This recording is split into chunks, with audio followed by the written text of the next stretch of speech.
Channel Sweety medico. जैसे कि हमने अपने लास्ट लेक्चर के अंदर देखा था सारी चीजों के बारे में, हमने क्लासिफिकेशन के बारे में पढ़ा था। आज हम पढ़ेंगे इससे नेक्स्ट के बारे में, that is sixth kingdom classification. Sixth kingdom classification अब हमने इन्वॉल्व कर दिया है एनसीईआरटी के अंदर, तो हम ये छोटा सा पार्ट है, इसे पढ़ लेते हैं। तो गाइस सिक्स्थ किंगडम क्या था, ये दिया था बाय कार्ल लुईसे, साइंटिस्ट का नाम था कार्ल लुईसे, जिन्होंने सिक्स्थ किंगडम क्लासिफिकेशन को दिया था। सिक्स्थ किंगडम क्लासिफिकेशन को हमने बोला हमारी लाइफ के 3 डोमेन्स होते हैं, यानी कि 3 पार्ट्स में हमारी लाइफ मेनली डिवाइडेड होती है।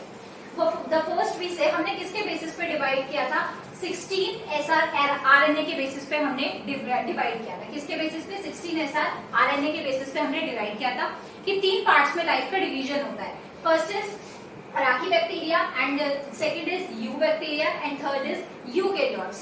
यूकेरियोट्स के अंदर वही ऑर्गेनिजम्स आते हैं जो हमने अपने लिविंग वर्ल्ड में भी पढ़े, बायोलॉजिकल क्लासिफिकेशन में भी पढ़े, प्रोटिस्टा, फंजाई, प्लांटिया और एनीमिडिया। बट मोनेरा के, ये दोनों मोनेरा के पार्ट्स हैं, तो इन दोनों को 2 में डिवाइड कर दिया गया, अराकीबैक्टीरिया एंड यूबैक्टीरिया। तो हमने क्या बताया, there are 3 domains of life, first is archaebacteria and next is eubacteria and next is eukaryotes. अब हम अपने फर्स्ट किंगडम, इस चैप्टर के फर्स्ट किंगडम के बारे में बात करते हैं, दैट इज किंगडम मोनेरा। अब किंगडम मोनेरा के अंदर आप लोग सोचेंगे कौन से ऑर्गेनिजम्स आते हैं। लास्ट टाइम मैंने आपको बताया था कि किंगडम मोनेरा के अंदर सारे के सारे प्रोकैरियोट्स ऑर्गेनिजम्स आते हैं। कौन से ऑर्गेनिजम्स, प्रोकैरियोट्स ऑर्गेनिजम्स। अब बात करते हैं इसके सोल मेंबर्स, यानी कि इनके मेन मेंबर्स कौन होते हैं, bacteria are the main members. इनके मेन मेंबर्स होते हैं बैक्टीरिया। अब जब हम बात करेंगे बैक्टीरिया के बारे में, तो वो होते हैं यूनिसेल्यूलर प्रोकैरियोट्स। यूनिसेल्यूलर आपको मालूम है, और प्रोकैरियोट्स मैंने आपको लास्ट लेक्चर में बताया था, प्रोकैरियोट्स जिनके अंदर न्यूक्लियर मेम्ब्रेन एब्सेंट होती है और मेम्ब्रेन बाउंड ऑर्गेनेल्स एब्सेंट होती है, that's why they are called prokaryotes. So kingdom Monera sole members कौन होते हैं उनके, बैक्टीरिया और यूनिसेल्यूलर प्रोकैरियोट्स। अब बात करते हैं, ये मोस्ट अबंडेंट माइक्रो ऑर्गेनिजम्स होते हैं, यानी कि ये आपको बैक्टीरिया हर जगह मिलेंगे। चाहे आप किसी भी जगह के बारे में बात करें, किसी भी एक्सट्रीम कंडीशन में चले जाइए, किसी भी वास्ट कंडीशन में चले जाइए, आपको बैक्टीरिया हर जगह देखने को मिलेंगे। अब हम नेक्स्ट बात करते हैं कॉस्मोपॉलिटन स्ट्रक्चर, यानी कि ये कॉस्मोपॉलिटन होते हैं, यानी कि ये फाउंड एवरीवेयर। कॉस्मोपॉलिटन का मतलब होता है ये एवरीवेयर फाउंड होते हैं, जैसे कि हमने बात की हॉट डेजर्ट में, स्नो में, डीप सी में, सॉइल में, ये हर जगह मिलेंगे, आपको हर कंडीशन के अंदर मिलेंगे। यानी कि कहीं पे बिल्कुल बेकार से बेकार कंडीशन भी हो गया, आप सोचेंगे यहाँ कोई सर्वाइव नहीं कर सकता, तो वहां पे वो बैक्टीरिया सर्वाइव करते हैं, that belongs to the kingdom Monera, right. अब इसके बाद बात करते हैं, इनका जो स्ट्रक्चर होता है वो बहुत ज्यादा सिंपल होता है, ये दिखने में बहुत ज्यादा सिंपल है, बट इनका बिहेवियर कैसा होता है, कॉम्प्लेक्स होता है, जिसकी वजह से they can survive in the extreme habitat, जो कि अभी हम नेक्स्ट पढ़ेंगे। ओके, सो रिमेम्बर दिस, ये हमेशा कंफ्यूजन क्रिएट करवाया जाता है कि सिंपल बिहेवियर होता है या फिर सिंपल स्ट्रक्चर होता है। So you have to remember कि सिंपल स्ट्रक्चर होता है और कॉम्प्लेक्स कैसा होता है उनका बिहेवियर।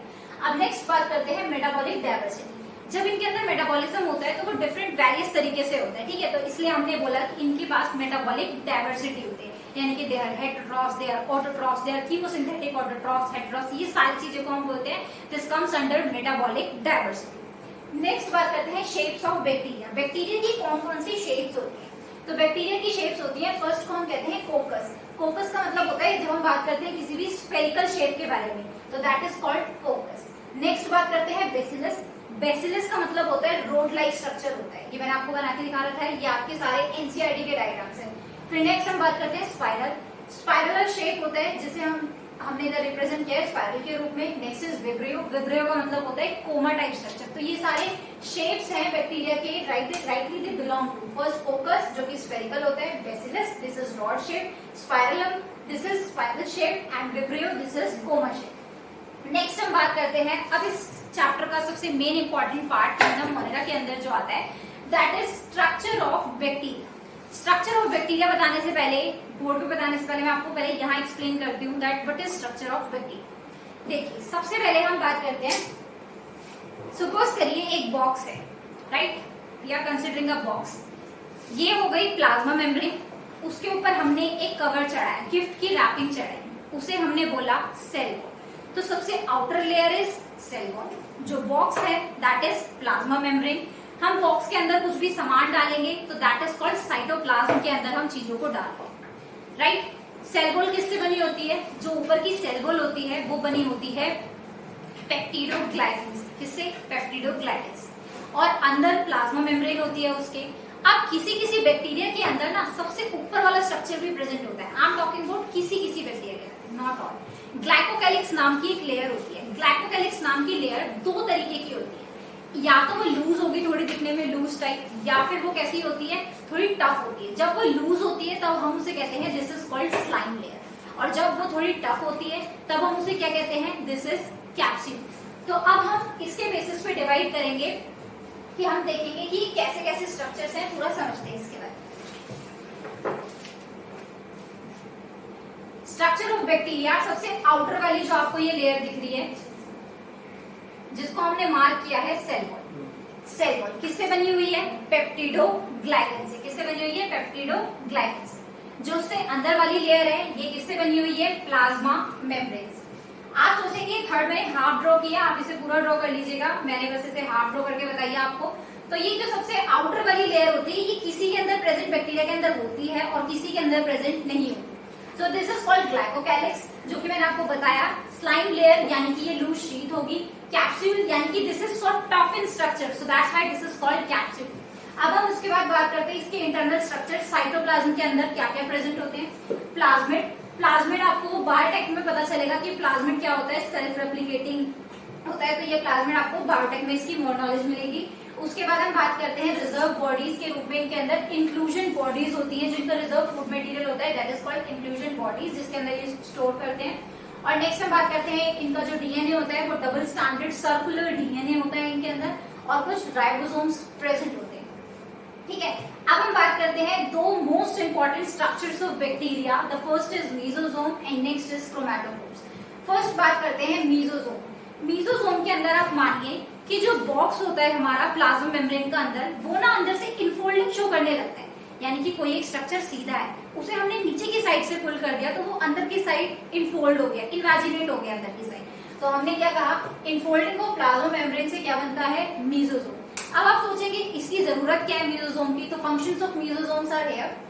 ये क्या करता है, सेल वॉल की सिंथेसिस करता है। जैसे कि यहाँ पे मान लीजिए कोई चीज रप्चर हो गई है सेल वॉल, तो ये अपने अंदर से कुछ एंजाइम सीक्रेट करेगा जो कि सेल वॉल की सिंथेसिस कर देंगे बाहर वाली। ठीक है, तो function of mesosome, the first function is cell wall synthesis. ये रेस्पिरेटरी एंजाइम्स वगैरह में भी काम आ जाता है। And next is binary fission, method of reproduction, asexual reproduction. Binary fission के रूप में भी ये हेल्प करता है बैक्टीरिया को डिवाइड करने में। And next is DNA replication. DNA replication में भी हेल्प करता है, यानी कि आप समझ रहे होंगे जो कि इधर एसेक्सुअल में इधर हेल्प कर रहा है। तो डीएनए रेप्लिकेशन, जब किसी भी बैक्टीरिया को अपना डीएनए को रेप्लिकेट करना होगा तब ये मीजोसोम का यूज होगा। ये सारी चीजें इलेबोरेटेड फॉर्म में नेक्स्ट टू नेक्स्ट जब हम चैप्टर्स में बढ़ते चलेंगे, बायोटेक में, मॉलिक्यूलर जेनेटिक्स में, ये सारी कवर अप होती चलेगी। फिर उसके बाद हम नेक्स्ट बात करते हैं क्रोमैटोफोर्स।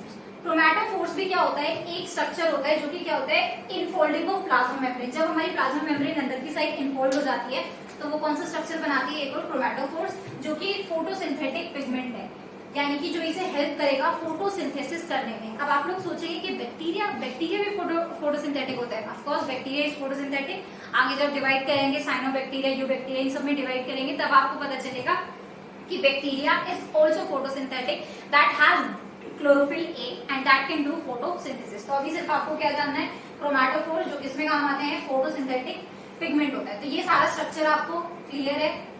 नेक्स्ट बात करते हैं, अब जैसे कि मैंने ये स्ट्रक्चर सिंपल फॉर्म में बनाया है, सेल वॉल बाहर दिखाई है और प्लाज्मा मेम्ब्रेन आपको अंदर दिखाई है। नेक्स्ट के बारे में बात करें, तीन तरह के स्ट्रक्चर्स होते हैं। फर्स्ट को कहते हैं फ्लैजिला। फ्लैजिला किसमें काम आता है, मोटिलिटी, यानी कि अपनी पोजीशन को एक जगह से दूसरी जगह चेंज करने को हम क्या कहते हैं, मोटिलिटी। तो फ्लैजिला उसमें काम आता है। नेक्स्ट स्ट्रक्चर होता है पिलाई। सेक्सुअल रिप्रोडक्शन में इन्वॉल्व होता है बैक्टीरिया के ये कॉन्जुगेशन वाला प्रोसेस, जो कि मॉलिक्यूलर जेनेटिक्स में आएगा। सिर्फ अभी आपको इसका नाम ध्यान रखना है कि पिलाई का क्या काम होता है, कॉन्जुगेशन में हेल्प करता है, यानी कि sexual reproduction of bacteria, that has the process of conjugation. और नेक्स्ट स्ट्रक्चर होता है फिम्ब्रे। ऐसे हेयर लाइक स्ट्रक्चर्स निकले होते हैं सेल वॉल के ऊपर, जिसे हम कहते हैं फिम्ब्रे। एडहेशन, ये कहीं भी जब बैक्टीरिया बैठता है जाके या फिर किसी भी सरफेस पे जाके ऐसे चिपकता है तो उस टाइम एडहेशन करने के लिए काम आते हैं फिम्ब्रे वाले स्ट्रक्चर। तो तीनों में डिफरेंस रखना है। Flagella is used for motility and pili is used for sexual reproduction in bacteria, that is called conjugation. And next is fimbriae. Fimbriae क्या होता है, जो कि किसी भी चीज की एडहेशन में काम आता है, कि कहीं भी उसे चिपकना है बैक्टीरिया को तो उसके एडहेशन में काम आता है। तो ये सारी चीजें अभी हमने बैक्टीरिया के बारे में कवर कर ली हैं। नेक्स्ट लेक्चर में हम अपने बात करेंगे राकी बैक्टीरिया, यू बैक्टीरिया के बारे में, और ये सारे चैप्टर फिर ऐसे धीरे धीरे करके क्लासेस हमारी कवर होती चलेगी। I hope you like the video. If you like the video so please subscribe to the channel and like the video. Thank you.